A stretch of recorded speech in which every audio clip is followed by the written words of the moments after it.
Lydie Paris est écrivaine, metteuse en scène, plasticienne et universitaire.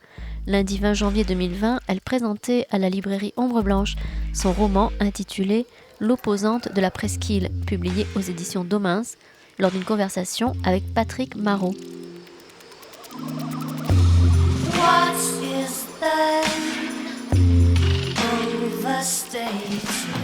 Voilà, Lydie, on va peut-être commencer donc justement avec cette diversité, cette multiplicité de modes d'expression qui apparaissent chez toi. Donc écriture romanesque, et évidemment on en a l'exemple avec l'opposante de la presqu'île, mais également écriture théâtrale, puisque tu as écrit et mis en scène, fait jouer une pièce de théâtre qui s'appelle justement L'opposante, et dont l'histoire je sais pas, est la même que celle-ci, puisque bien évidemment la mise en forme est différente, mais en tout cas renvoie au même fond, à la même référence.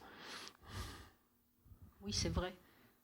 Seulement, ça c'est un roman, donc il est donc un peu plus vaste et il permet d'intégrer des choses, une histoire aussi que j'avais pas pu mettre dans la pièce, parce que quand on écrit du théâtre, on est quand même contraint à certains formats. Du moins, moi je me contrains à certains formats liés aux impératifs de la représentation, tout simplement.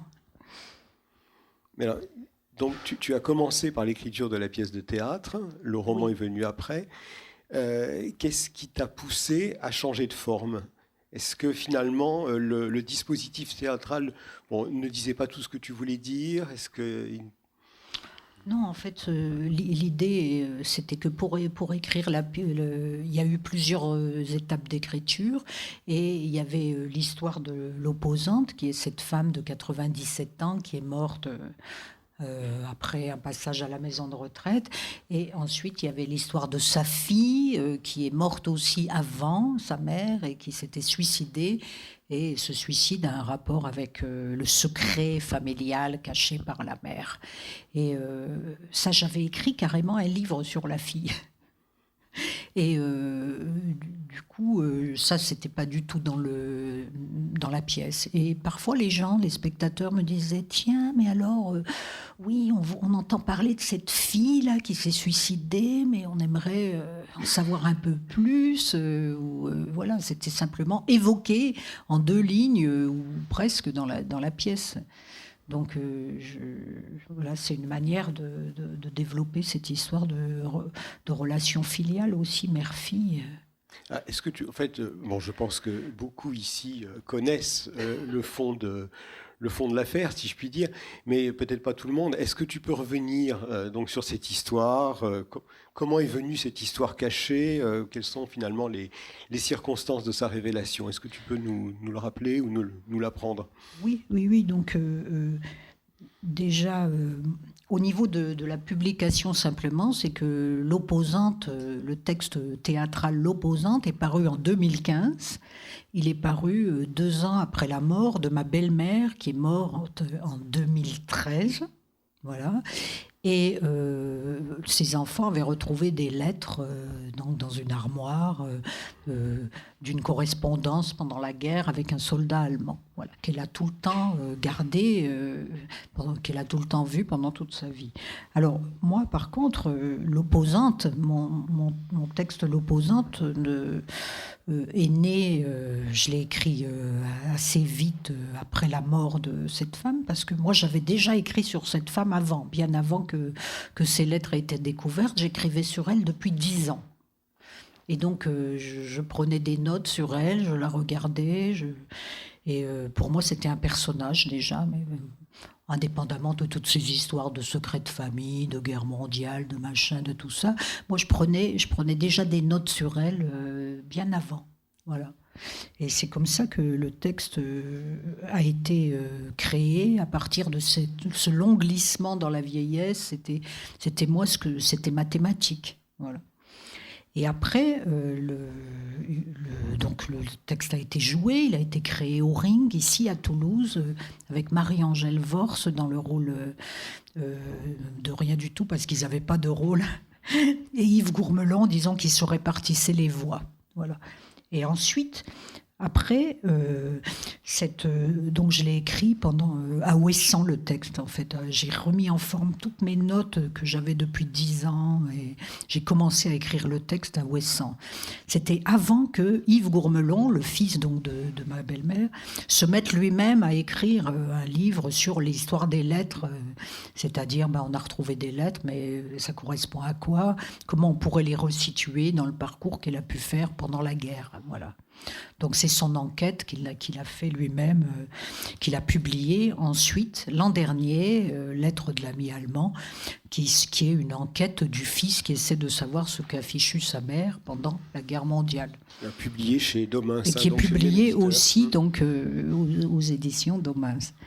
Et après, il y a eu encore une autre étape. Donc ça fait beaucoup d'étapes pour une femme ordinaire que personne ne connaît, qui en a sûrement rien à foutre qu'on ait écrit dessus et qui aurait sûrement pas aimé qu'on écrive sur sa vie, peut-être. Elle est morte maintenant, mais bon, c'est une femme ordinaire, qui n'imagine pas que tout le monde a écrit des livres sur elle, Mais excuse-moi, mais une femme ordinaire sur laquelle tu écris depuis 10 ans quand même, et avant même de connaître l'existence des lettres. Une femme ordinaire, donc... oui, mais c'est une femme ordinaire, une femme de pêcheur qui parle pas, qui n'a pas grand-chose à raconter. Mais qu'est-ce qui t'a fasciné chez cette femme que tu écrives depuis 10 ans, avant justement la révélation de cette histoire assez, je dirais pas extraordinaire, parce qu'il y en a d'autres, mais je sais pas. Pour moi, c'était déjà un personnage avant même qu'il y ait l'histoire de ces lettres, et je sais pas ce qui s'est passé, mais c'était peut-être lié à l'histoire de la disparition. Cette femme était très âgée, et donc... elle n'avait pas du tout l'âge de ma mère, aucun rapport. Donc ce serait plutôt une grand-mère pour moi, en quelque sorte, Et je la voyais glisser dans la vieillesse, et je suis fascinée par les gens la disparition, les gens qui disparaissent. Nous aussi, on disparaîtra. Et en même temps, le fait qu'elle ne parlait pas, elle disait rien. Enfin, passe-moi le sel, Elle n'avait pas une grande conversation, voilà. Et peut-être que les gens qui ne parlent pas, ou les taiseux, comme ça, c'est pour moi des gens qui sont des pages blanches aussi. Je ne pourrais pas vous dire, en fait, pourquoi j'ai écrit sur elle, je ne le sais pas. Mais peut-être aussi que c'était lié au fait que j'écrivais chez elle. En fait, quand j'étais en Bretagne, évidemment, j'ai écrit bien avant, je n'ai pas commencé à écrire en Bretagne. Mais quand j'écrivais en Bretagne, j'écrivais chez elle. Parce qu'il y avait plusieurs maisons dans la famille, dont une où il y avait les gosses, tout ça. Alors là, les gosses, c'est même pas la peine, Donc il fallait, quand je veux écrire, il me faut pas un seul gosse dans les parages. Donc, je croyais que tu allais dire dans les pattes. Et dans les pattes. Donc, je suis très j'ai besoin vraiment de mon indépendance. Et donc, j'allais dans une autre maison, à l'autre bout du port, chez elle. J'écrivais chez elle le matin. Le matin, je ne m'occupais pas de mes gosses. Et ils se baladaient, ils se débrouillaient. Et j'allais chez ma belle-mère. Et donc, du coup, j'écrivais chez ma belle-mère. Et elle rentrait dans ce que j'écrivais. Et puis voilà, c'est comme ça que ça a dû se faire aussi en même temps. Et je la regardais faire ses activités banales, gratouiller la terre dans son jardin, aller faire 3 courses à côté. Et voilà, je crois que je suis fascinée aussi par les personnes simples, Moi-même, je viens de milieu ouvrier. J'en étais coupée à l'époque de mon milieu, peut-être. Enfin, j'en sais rien, on pourrait avoir plein d'hypothèses là-dessus, Mais j'étais un peu coupée de mon milieu à l'époque. Peut-être que quelque part, elle m'y ramenait aussi. Et puis, peut-être qu'il y a d'autres circonstances encore. Moi, quand j'ai connu cette femme, je l'ai connue au moment quasiment de la mort de sa fille, Donc, il y a dû avoir un appel aussi dans mon imaginaire à un moment donné. Parce que quand je suis allée en Bretagne la première fois que je suis entrée dans cette famille, quelques mois après, cette fille s'est suicidée quand même. Donc pour moi, c'était quand même l'événement le plus important. Ça a toujours été l'événement le plus important. Donc il y avait quelque chose pour moi d'important là-dedans, indépendamment des lettres, de tout ce qui a été retrouvé après. Il y avait pour moi quelque chose d'important dès le départ, dans cette famille-là. Quelque chose d'un peu mystérieux, d'un peu bizarre.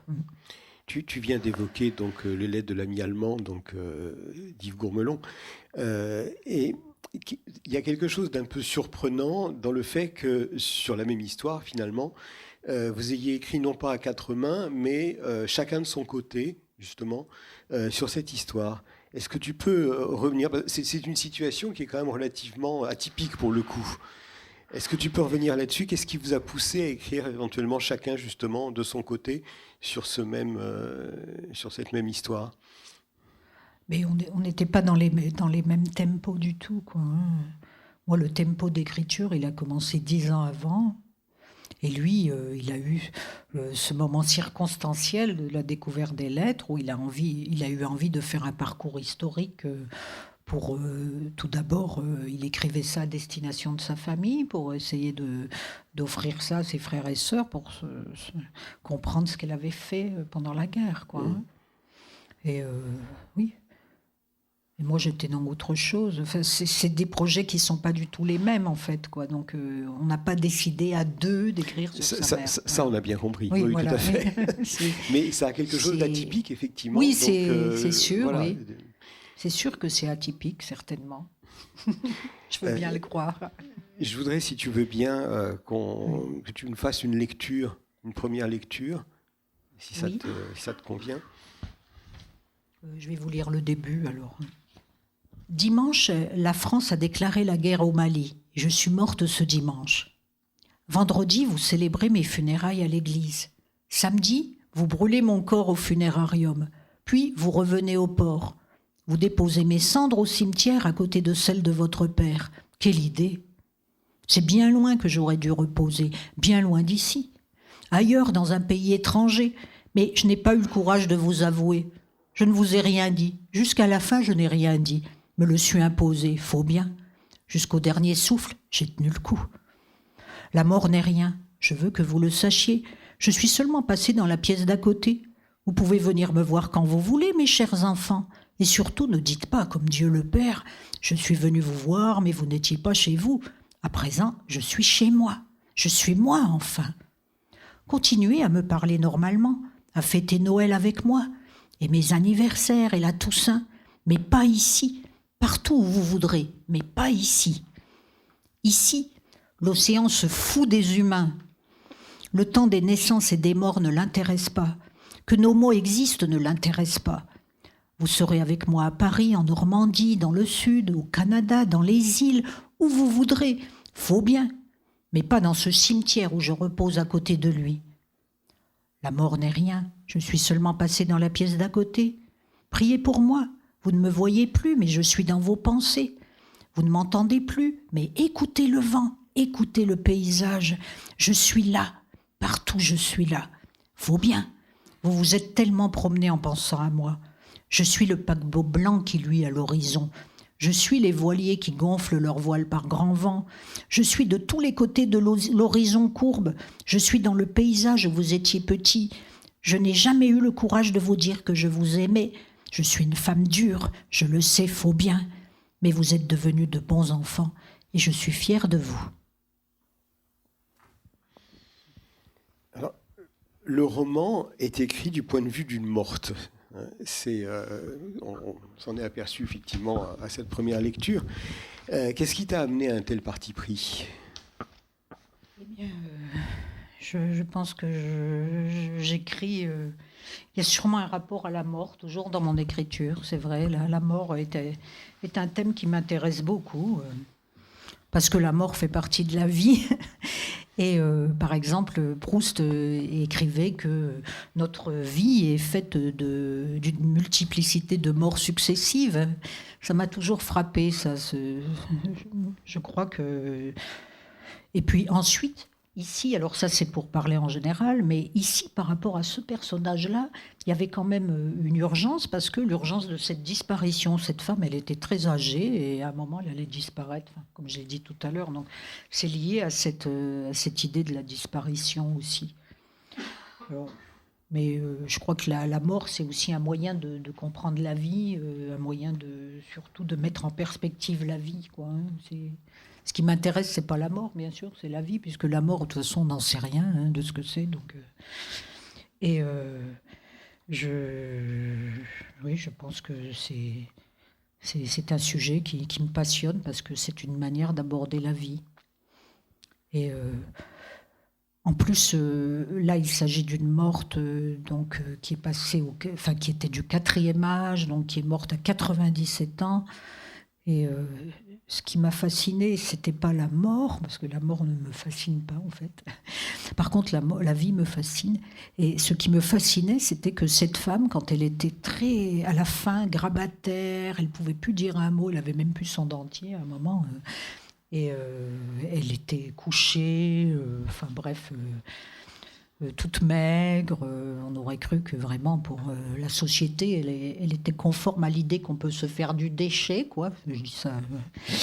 Et en fait, je me rendais compte que c'était exactement le contraire qui se passait, c'est-à-dire que alors que nous, on allait lui rendre visite et qu'on se retrouvait donc en position de lui donner quelque chose, de lui apporter de notre temps, de notre affection, eh bien, on se retrouvait complètement blousé parce que c'est pas nous qui donnions, c'était elle.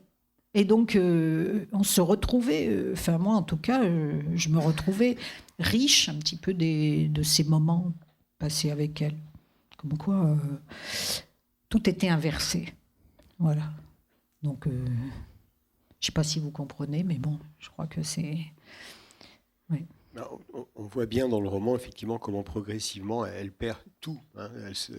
Elle est dépossédée de tout, comme il arrive effectivement avec la vieillesse, et comment ça lui donne d'une certaine façon une forme de générosité.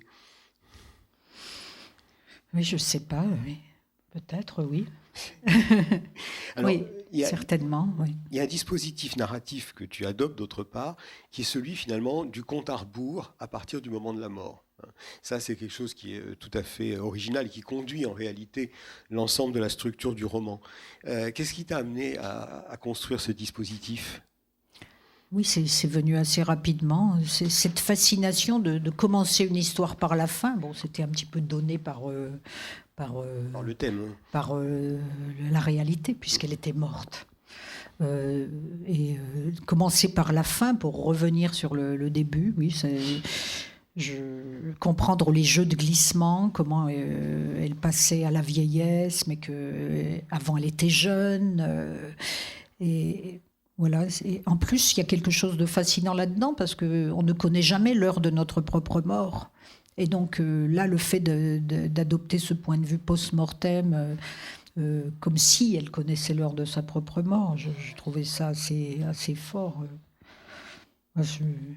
Je ne sais pas, il y a eu des choses qui ont été écrites là-dessus. Là, j'avais noté des mots que Béatrice Guéna, et quand on avait fait une rencontre à Avignon autour de la pièce, elle avait dit des choses là-dessus, sur l'histoire de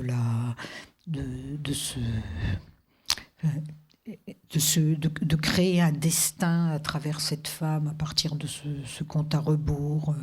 Elle parlait, elle, d'hypostase, de choses comme ça. Une manière peut-être de la rendre, de la mettre en perspective de manière plus exemplaire, quoi. Alors effectivement, on a une construction implacable, puisque oui. C'est le dispositif même qui le commande, mais en même temps, les références à la jeunesse apparaissent en rupture. Il y a une espèce de jaillissement de la jeunesse qui intervient et qui rompt d'une certaine façon par moment cette espèce de compte à rebours implacable qui construit le roman. Entre les deux, il y a un écart considérable entre le temps de la jeunesse et le temps de 95-97 ans, qui est celui que tu évoques. Voilà. Là, il y a une espèce d'ellipse gigantesque et assez mystérieuse en réalité, que tu laisses dans le vide complet. Oui, c'est un roman qui est quand même assez sec, assez rassemblé. Vous avez remarqué qu'il n'est pas très long en pages, donc j'ai vraiment resserré ma matière. Oui, l'ellipse, j'aime bien les ellipses, c'est vrai. Mais entre la force le personnage féminin plein de désirs amoureux et sensuel, et puis le personnage très âgé qui en a un peu marre de regarder ses fleurs à son balcon parce que c'est le printemps, puis il en a un peu marre de toutes ces fleurs qui font des bourgeons de partout, là, parce que ça la fatigue. Donc c'est vrai, c'est le même personnage, mais à 2 âges différents. Mais elle a quand même toute cette sève en elle encore, quoi. Mais ça la fatigue un peu, les fleurs, quoi. Les secrets s'emboîtent dans le roman. Bien évidemment, il y a le secret de ta belle-mère, l'histoire des lettres. Et puis, ta belle-mère à qui tu dédies le roman. Ça, me paraît important. Je pense qu'il faudra revenir là-dessus éventuellement. Il y a aussi la fille morte qu'elle a eue avec Hans, et qui est morte en bas âge. Donc. Et puis, il y a sa propre fille qui porte le même nom que la fille morte et qui s'est suicidée. Donc, il y a une sorte de fil conducteur dans le roman, de la mort, de la faute, du pardon. Et en même temps, et ça tu viens de le rappeler, on sent à quel point c'est la vie qui triomphe tout au long du roman, de manière très forte. Alors, est-ce que c'est pas cette tension, cette dualité finalement qui t'a fasciné dans cette histoire ? Au-delà même, comme tu l'as dit, de l'histoire un peu romanesque des lettres. Oui, moi, les lettres, toute l'histoire romanesque avec l'allemand, ça vient un petit peu à la surface, oui, dans mon texte, mais c'est pas c'est pas mon propos. Et parce qu'en fait, quand tu dis que c'est vrai que le texte, il est dédié à ma belle-mère, je mets à ma belle-mère. Bon, ça m'enracine quelque part en Bretagne, tout le monde a bien compris. Mais en réalité, c'est un gros mensonge, quoi, parce que le personnage, c'est pas ma belle-mère, en fait. Il y a à peu près la plupart des phrases que dit le personnage, elle n'aurait pas pu les dire. Donc, c'est ma belle-mère et c'est pas ma belle-mère, quoi. C'est quelqu'un d'autre. De même que sa fille, qui est l'autre personnage présent, je ne l'ai jamais connue. Ce sont des sortes de personnages un peu page blanche aussi, puisque j'ai écrit à partir de la méconnaissance que j'avais de ces personnes. La fille est un peu fantomatique dans le roman. Oui, la fille est un peu... J'avais écrit beaucoup plus de choses, mais je ne les ai pas mises pour ne pas déséquilibrer la structure, quoi. Oui. Il y a pas mal de fantômes dans le roman, c'est effectivement... Ah oui. Oui, des fantômes, oui. Des gens qui font des apparitions fugaces, quoi. Oui, puis qui restent finalement des épaisseurs un peu transparentes. Enfin bon, c'est... Oui. Mais c'est une espèce d'entre-deux, comme ça... C'est vrai que cette fille fantomatique, c'était important qu'elle reste fantomatique, parce qu'elle a vécu comme un fantôme, en fait. Et finalement, je pense toujours aux souffrances du jeune Werther, quand c'est Freud qui a analysé ça, qui dit que pour les mélancoliques, les tempéraments mélancoliques, se suicider, c'est advenir à la vie. C'est-à-dire, c'est comme si on n'existait pas avant, que par le suicide, on va exister. Bon, c'est les souffrances du jeune Werther. Et je me suis toujours dit peut-être qu'il y avait quelque chose de ça dans cette notion de suicide par rapport à ce personnage, à cette fille. Parce que finalement, elle a passé sa vie dans les non-dits. Alors les non-dits, c'est pas simplement le fait de pas dire quelque chose, c'est pas non plus le fait de mentir ou le fait de cacher. Là, dans ce contexte-là, d'après ce que j'en ai compris de tout ce que j'ai entendu, c'est une espèce d'état transitionnel entre l'aveu et le déni, quoi. Alors, c'est-à-dire que parfois, par moments, elle pensait qu'on parlait de son père quand on parlait d'un Allemand. À d'autres moments, pas du tout.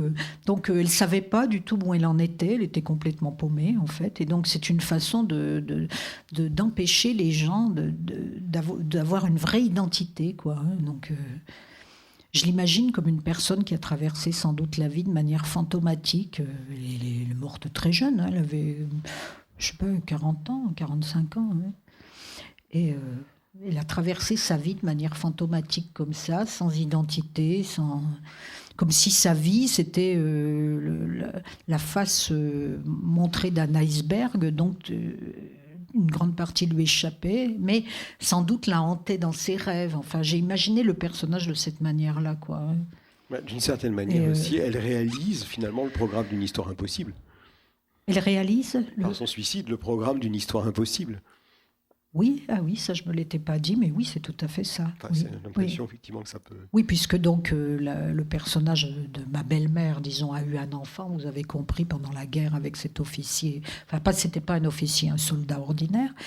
Et l'enfant est mort très vite.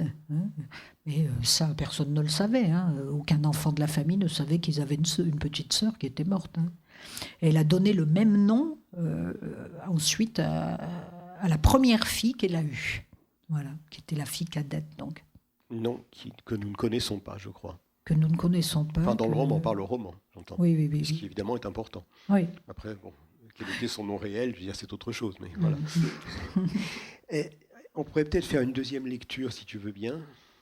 Alors, c'est une lecture qui porte justement sur le personnage de la fille. Une nuit de pleine lune, j'ai rêvé de toi.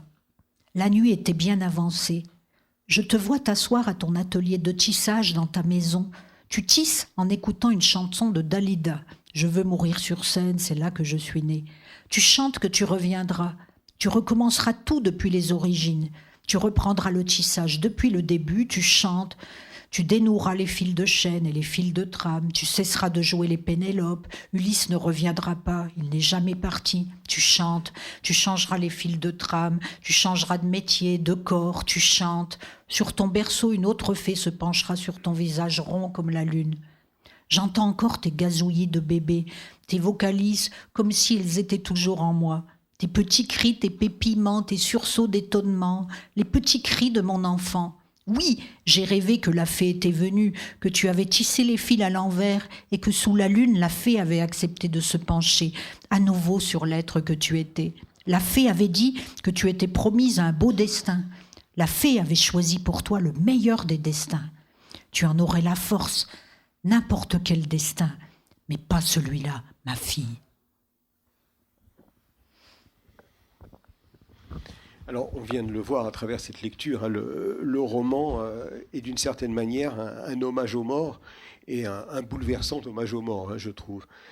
Non seulement la vieille dame, bien évidemment, hein, puisqu'on part de sa mort, c'est sa mort qui constitue à la fois le point de vue et le mode de construction, mais aussi tous les morts, et notamment à travers cette manière qu'a la vieille dame donc, de cueillir sans arrêt des fleurs pour eux. Hein. Alors, ma question est peut-être un peu indiscrète, hein, tu me pardonneras, mais est-ce qu'il n'y a pas là, chez toi, ou pour toi, une manière de construire un rapport entre ceux qui sont du côté de la vie et ceux qui sont passés du côté de la mort?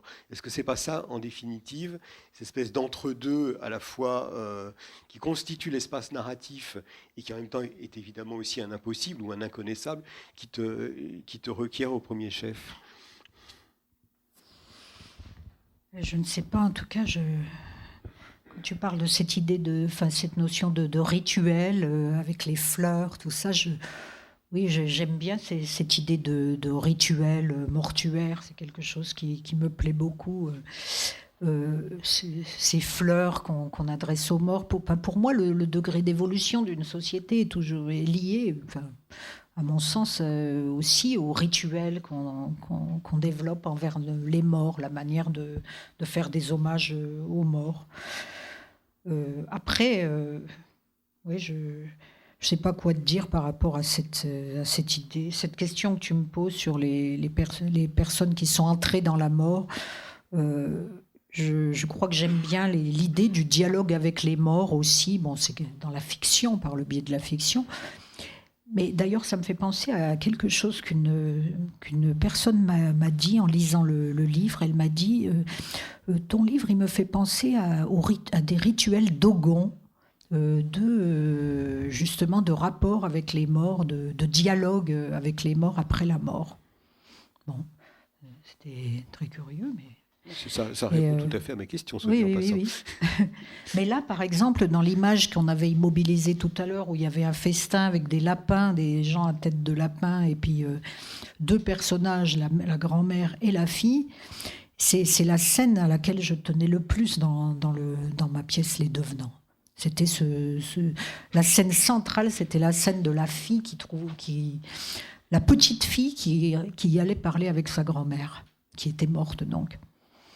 Et j'ai beaucoup aimé écrire ça m'a énormément plu.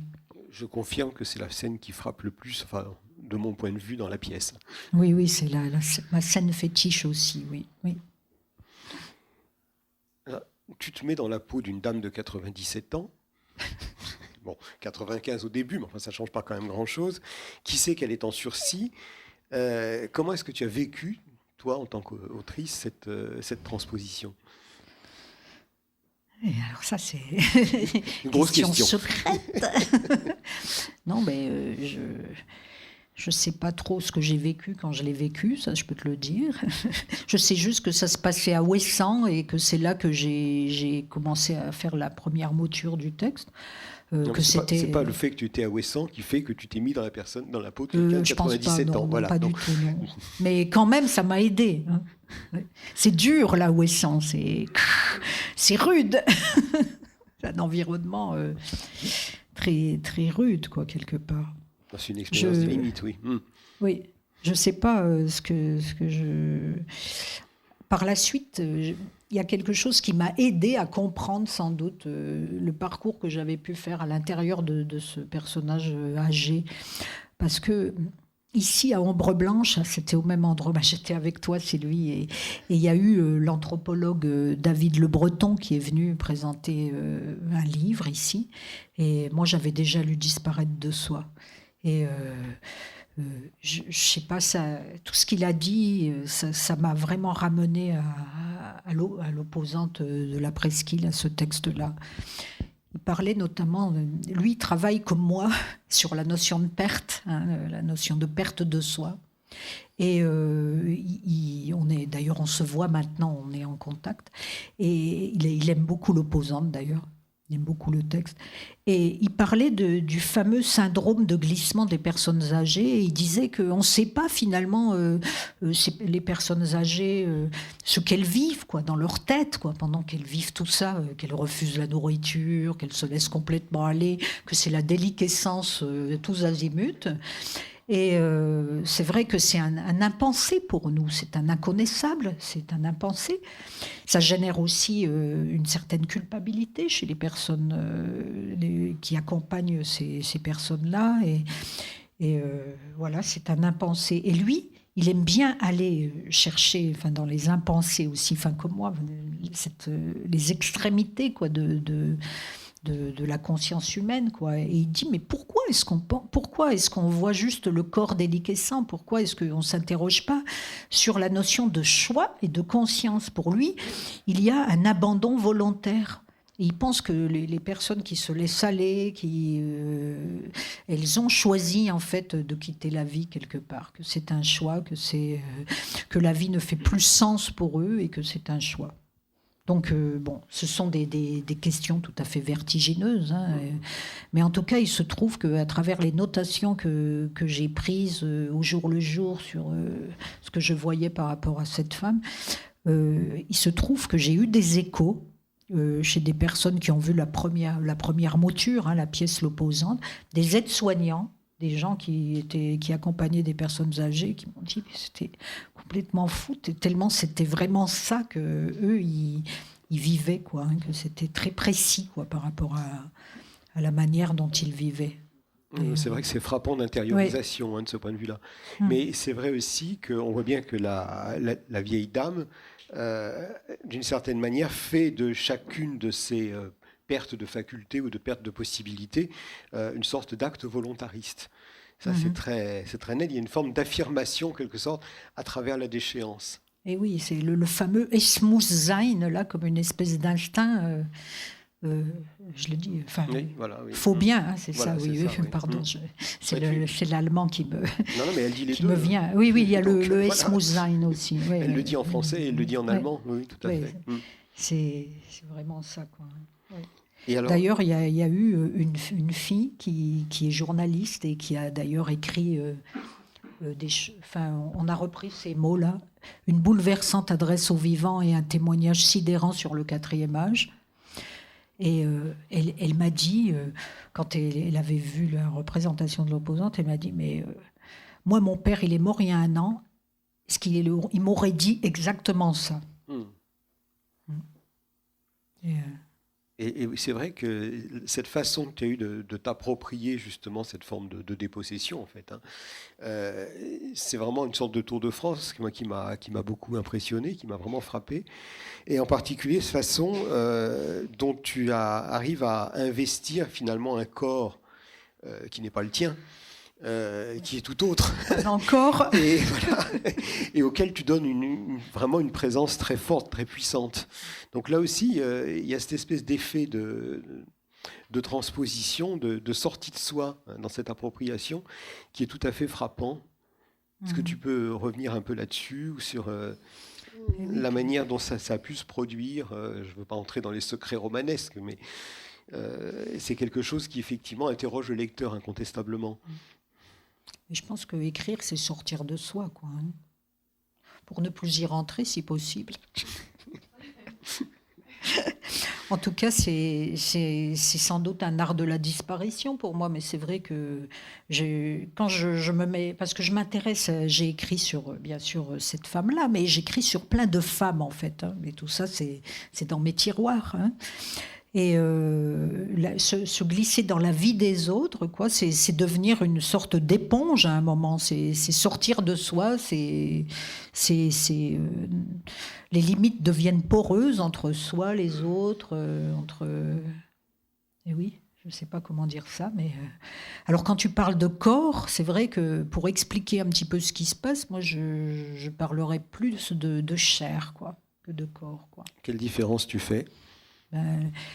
La différence, c'est que oui, on a le corps, et puis chacun a un corps, mais on a la chair. La chair, c'est ce qui relie au monde. Le corps, c'est un petit peu ce qui nous sépare, et la chair, c'est ce qui nous relie au monde. C'est-à-dire, c'est donc aux animaux, aux fleurs, au monde, aux autres, tout ça, quoi. Enfin, pour moi, c'est une notion assez importante, mais bon, alors là, je pars dans l'interprétation philosophique, mais je crois que ça a des liens avec l'écriture aussi, quoi. C'est Merleau-Ponty qui parlait de la chair. Enfin, la notion de chair, elle est autre, quoi. C'est oui, la chair du monde. la chair du monde, quoi. Alors, c'est effectivement ce qui apparaît continuellement dans ton roman. Il y a des fleurs en quantité, des noms de fleurs Oui. aussi. Hein. Il y a des oiseaux, un grand intérêt porté par la vieille dame aux oiseaux, pour toi aussi, j'imagine. Il y a la mer, évidemment, qui est continuellement présente dans le roman, la plage. Donc, il y a de manière discrète, parce qu'il n'y a pas de véritable... Il y a peu de descriptions, mais de manière quand même très sensible. Il y a une sorte de chant du monde dans le texte. Et il y a également, de façon très claire, me semble-t-il, la manifestation d'un amour pour la Bretagne, et en particulier donc pour cette pointe extrême de la Bretagne, cette dent centrale de la fourchette, qui est la presqu'île de Crozon. Alors, qu'est-ce qu'elle représente pour toi, qui n'est pas du tout bretonne, hein, qui vient plutôt de l'Est, cette presqu'île de Crozon ? Oui, c'est vrai que c'est un paysage très fort. Hein. Bon, enfin, j'ai essayé de vous montrer un petit peu ça à travers la vidéo tout à l'heure. Et puis, il est vrai que la page, la couverture vous amène directement sur la plage de Pénade. Hein. Là aussi, c'était la plage de Pénade. C'est une plage qui se trouve à l'extrémité de la pointe de la presqu'île de Crozon. Et à cet endroit-là, l'horizon est quasiment courbe, quoi. On a vraiment l'impression qu'on est arrivé au bout du monde, quoi. Et c'est un paysage assez violent. Après, c'est l'Amérique. Et assez, oui, voilà. C'est là qu'a décidé de s'installer le poète Saint-Paul Roux, hein, qui avait construit à cet endroit-là précisément son manoir de Cécilien pendant la guerre de 14. Et donc, oui, je ne sais pas comment... Pour moi, c'est un de mes lieux d'écriture. Voilà. C'est un lieu récent pour moi, puisque je le connais seulement depuis une dizaine d'années. Mais c'est un de mes lieux d'écriture. C'est là que j'écris, en été en tout cas. Voilà, je suis bercée par ces paysages-là. Et pourquoi je suis sensible à ce paysage-là ? C'est parce que je viens de l'Est et que j'ai toujours vécu dans des paysages forts, quoi, voilà. Moi, je suis née dans des paysages très forts.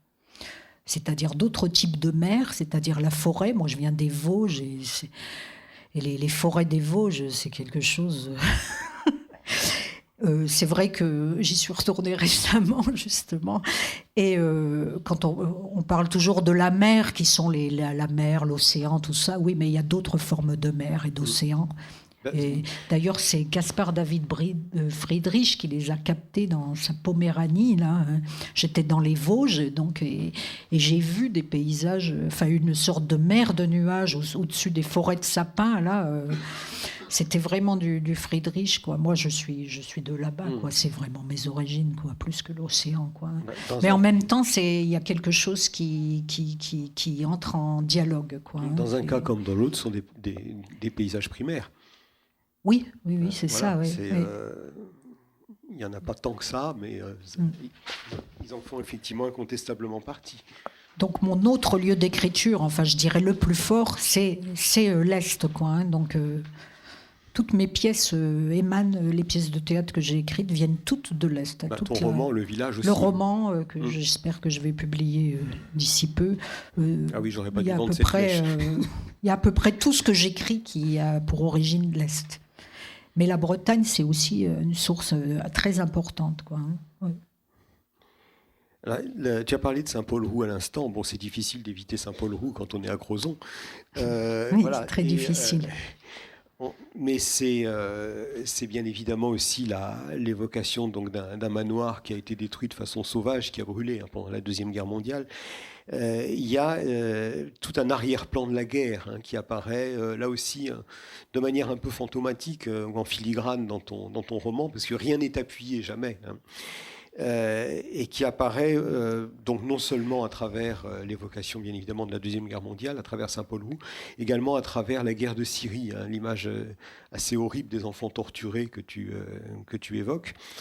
Alors, une question qui apparaît, c'est finalement la fonction ou la place de la guerre dans ce roman, qui finalement est le roman d'une vie privée, d'abord, et d'une vie privée vécue finalement d'un point de vue très restreint, qui est celui du vécu lui-même extrêmement restreint et progressivement de plus en plus restreint d'une vieille dame qui vit dans son village.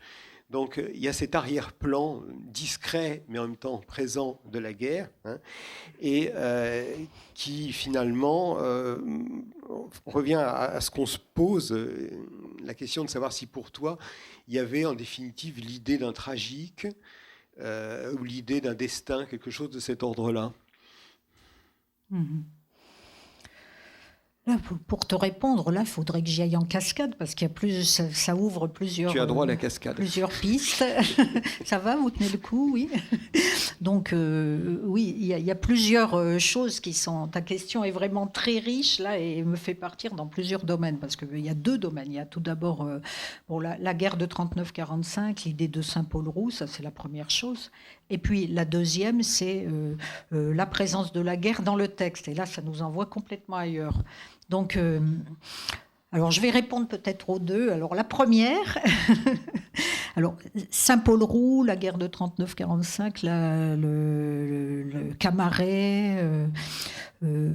Oui, cette histoire de la guerre de 39-45, elle est liée aussi à l'histoire du poète assassiné Saint-Paul-Roux. Et bon, ça renvoie à un projet d'écriture qu'on a avec Yves Gourmelon, d'un livre écrit à 4 mains sur Saint-Paul-Roux, qui est vu à travers l'œil de sa servante en grande partie, quoi. Voilà, c'est-à-dire que c'est un poète assassiné, mais c'est en même temps l'histoire de l'entrée en poésie d'une servante, d'une femme, donc du peuple ordinaire, exactement le même personnage que l'opposante.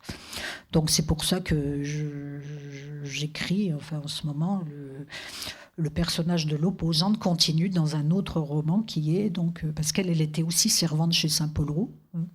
Et donc, c'est l'histoire d'une femme, d'une servante qui va traverser cette époque dramatique, parce que ça s'est très bien passé sur la presqu'île de Crozon avec les Allemands, sauf au début, puisqu'ils ont, dès leur deuxième jour d'occupation des lieux, ils sont entrés dans le manoir, un homme ivre est entré dans le manoir, il a tué la servante de Saint-Paul-Roux, violé sa fille, et ensuite Saint-Paul-Roux est mort 3 mois plus tard, parce qu'ils ont aussi dispersé tous ces manuscrits. Donc c'est une histoire quand même assez forte, qui est toute dans la lignée de tous ces poètes assassinés. D'ailleurs, il fréquentait beaucoup de poètes là-haut, dans le manoir, notamment d'autres poètes aussi assassinés. Je pense à Max Jacob, qui a été aussi assassiné à cette période-là, et au même endroit aussi, en Bretagne. Donc ça, c'est voilà pour la guerre de 39-45. C'est vrai, donc moi je m'intéresserai au personnage surtout de la servante, qui vit tout ça dans son corps, cette entrée en poésie, mais aussi le rapport à la force des paysages, à la nature et aux animaux, beaucoup aux animaux. Et là, maintenant, pour ce qui est de l'opposante de la presqu'île, en fait, la guerre de 39-45 n'est pas une guerre qui me fascine. Je suis désolée, c'est peut-être lié à mon âge, mais je ne sais pas, je ne suis pas fascinée par cette guerre. Par contre, ce qui me fascine plutôt, c'est les guerres actuelles. Donc, surtout depuis le Rwanda, tout ça, c'est quand même des choses qui sont fortes pour nous, quoi. Ces guerres, ces moments horribles du XXe siècle. Enfin, pour moi, je m'en suis jamais remis de tout ce qui s'est passé, hein. En Bosnie, au Rwanda, c'est insupportable, quoi. Et après, maintenant, il y a eu, peu de temps, alors qu'elle était encore en vie, le personnage qui a servi à l'opposante, il y a eu cette horreur qui est arrivée en Syrie. Et c'est vrai que pour moi, c'était important d'inscrire ce livre dans les guerres actuelles, quoi. Voilà. Ce qui se passe aujourd'hui, parce qu'il y a une sorte d'ubiquité, quoi. Le personnage habite en Bretagne, dans un coin de Bretagne, mais en même temps, il y a tout ce qui se passe autour, en même temps, quoi, qui est horrible, qui est d'autres guerres, quoi, hein. Donc c'est pour ça que le roman débute au moment où la France envoie des chars au Mali pour lutter contre le terrorisme islamiste au Mali. Et à un moment donné, il y a aussi ce qui m'a hanté, c'est le début 2011, le début de ces conflits en Syrie. Ça m'a complètement bouleversée. Et donc, je l'ai mis au moment-là. Il était encore en vie, d'ailleurs, hein, au moment-là. Et voilà, c'est important pour moi d'inscrire ce texte dans l'actualité des guerres d'aujourd'hui. Non pas celle de 39-45, mais celle d'aujourd'hui. Et quelque part, c'est pour moi, à travers ce personnage, une manière d'interroger la survivance, la notion de survivance, parce qu'aussi, on survit tout le temps. On ne cesse pas de survivre à cette guerre de 39-45, qui a fait des dégâts pour je ne sais combien de siècles, hein. Et on est toujours dedans, quelque part, mais on est dans les survivances de ça, donc ce qui se passe aujourd'hui, quoi, hein. Et je ne sais pas, il me semble que quelque part, c'était important pour moi que le personnage de l'opposante, c'est une femme qui a traversé un siècle. D'ailleurs, elle le dit à un moment, j'ai traversé tout le siècle, hein. Et elle a traversé cette notion de survivance, et elle la vit vraiment, quoi. Elle la vit, cette notion d'une affirmation de la précarité de la vie, quoi, qui est quelque chose d'au-delà de la vieillesse, de l'entrée dans le 4e âge, mais qui est quelque chose qui est lié à la catastrophe collective, quoi, hein. Je ne sais plus si c'était Aby Warburg qui parlait de cette notion de survivance de manière très forte, hein, disant que Dieu est mort, par exemple, le fameux Dieu est mort qu'on balance à toutes les sauces. Il y a aussi un sens qui est possible, qui est justement le sens de la précarité de la vie, quoi, qui est lié à ce sens, cette notion de Dieu est mort. Et j'avais été complètement frappée par une expo qui avait été donnée au Palais de Tokyo à Paris de l'œuvre de Aby Warburg, mis en scène par Didier Huberman. Ouais. Pour moi, c'est la traversée de tout un siècle, quoi, que fait aussi ce personnage, quelque part, dans son petit coin, en gratouillant son petit jardin.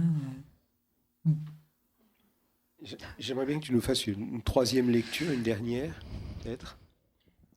Je suis morte ce dimanche, somme dimanche, la neige est là, les sons comme amortis. Un orage se lève, un orage de chaleur. Je vois vibrer les prochaines dunes. C'est l'hiver et c'est l'été.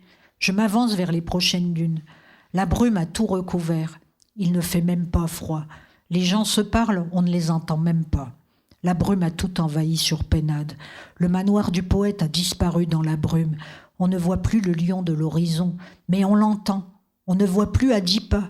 Le littoral a disparu sous la brume. L'océan a disparu sous la brume. Le souffle de forge se rapproche, je dégringole la dune jusqu'à la plage. Ivre de l'appel de l'océan, ivre du danger, une forme se détache dans le brouillard, comme un oiseau ou un cerf-volant, une forme mouvante, noire, un chien qui court. Je ne comprends plus le paysage. Le paysage me dépasse. Comment peut-on se promener par un temps pareil ? Le maître marche derrière le chien. L'océan est prêt à se retourner tout entier. Il roule et pétrit son abîme. Rien ne sera plus comme avant. Il va s'emballer, me happer, m'aspirer. J'ai peur. Le promeneur me fait signe. Je l'ai reconnu dans la brume. C'est bien toi. Depuis presque 60 ans, tu viens tous les étés ici. Avec ta fille Andrea, c'est bien toi. J'ai tant de photos de toi, de nous. Tous les étés, une photo de nous. Tu es déjà parti, mais tu n'as pas changé. Je ne t'ai pas rejoint quand nous étions vieux. Je ne suis pas parti avec toi quand tu es venu me chercher pour m'emmener en Allemagne. 2 fois tu es venu me chercher pour m'amener en Allemagne. Je ne t'ai pas suivi. Aujourd'hui, c'est différent. Nous sommes jeunes à nouveau. Je te reconnais, toi et ton rire, et nos pirouettes dans les dunes. Quelle complicité entre nous. Tu es un soldat allemand, Hans, c'est la guerre. Je m'emmitoufle dans ta redingote militaire, les cheveux au vent, et je ris devant le désastre, je ris devant l'incendie de la maison du poète, je ris devant les dunes détruites, c'est la guerre et après. L'amour n'a pas de frontières, suis-moi, je connais l'océan, je connais les chemins de dunes, place tes pas dans les miens, nos pas s'impriment sur la page vierge du sable. Je ne sais plus sur quelle planète je marche, ni en quel temps. Il fait un temps de cinéma. Le vent fouette nos peaux, c'est agréable, enivrant. On fait partie du paysage, on l'habite, il nous a adoptés, plus rien ne se ressemble. 2 énormes crapauds nous suivent. Nous sommes entrés dans un paysage de légende. Nous sommes une anomalie vivante. L'univers nous tolère, mais on voit bien qu'il peut se passer de nous. Et c'est ce sentiment d'abandon qui est beau. Risquer sa peau dans la dernière promenade. Je n'ai plus de peau, tu n'as plus de peau. Ivresse du paysage, ivresse de l'océan. Dans un climat nocturne de fin du monde, notre fin du monde à nous. Nous par-dessus la tornade, nous par-dessus la vague, nous par-dessus tout le temps qui passe, nous par-dessus tout l'espace, nous par-dessus l'oubli, nous, automne, hiver, printemps, été, contre vents et marées, notre ailleurs est ici, notre ici est ailleurs, nous, c'est comme ça, et pas autrement, sonst gar nichts.